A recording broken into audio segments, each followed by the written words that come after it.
Greetings everyone! Welcome back to the second installment of our series, Crab Pot Quest, Decoding Sonar Images. I'm Brittany Haywood, Coastal Ecology Specialist with Delaware Sea Grant and the University of Delaware. And today, we're taking a deep dive into understanding side-scan sonar images while using Humminbird fish finders, understanding underwater terrain, and fine-tuning your equipment for optimal performance in our mission to find and remove derelict crab pots.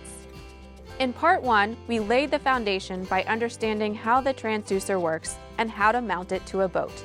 Now, armed with images and data from our Humminbird side-scan sonar mobile mapping units, let's decode the mysteries beneath the waves. Today's consumer-grade side-scan sonar units are more accessible than ever and deliver stunning detail of what's beneath the surface.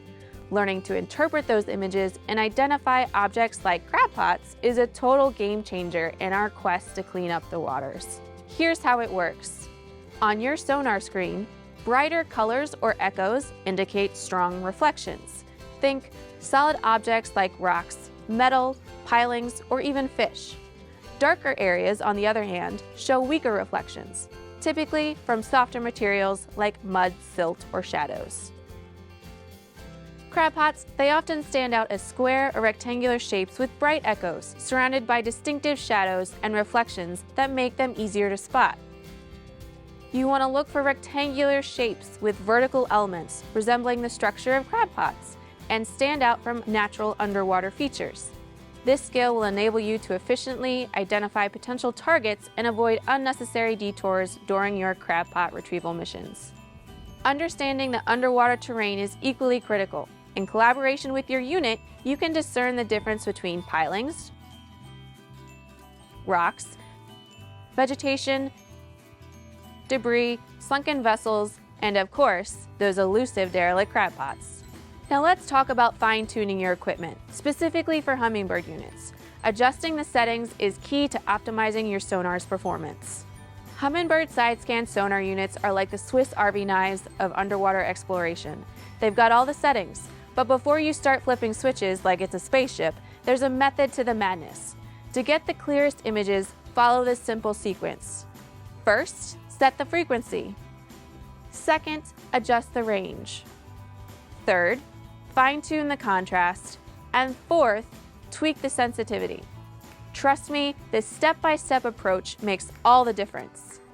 Okay, let's break it down so you're not just pressing buttons randomly. First, set the frequency to 455 kilohertz. It's that sweet spot for detecting derelict crab pots because lower frequencies make the metal shine brighter on your screen. Think of it like a spotlight for your sonar. Next up, the range. A good rule of thumb is to set it 4 times the water depth. So if you're in 10 feet of water, your range should be about 40 feet. If things look a bit fuzzy at the far edges, just dial it back a bit until the bottom is clear from the center out to the far edge. Here's a pro tip. Turn on the range lines. They're like your built-in measuring tape, and they help you judge distances and the size of objects with ease. Now let's talk contrast. Basically, the difference between light and dark on your sonar screen. A good starting point is 10. Then tweak it based on your conditions. It's like adjusting the brightness on your TV, just enough to make those details pop. Finally, there's sensitivity. Think of it as the difference between seeing details on a sunny day versus a full moon at night. You want enough brightness to pick up the details of the sea floor without making the screen look like static. Tweak it until the image is clear, but not overwhelming.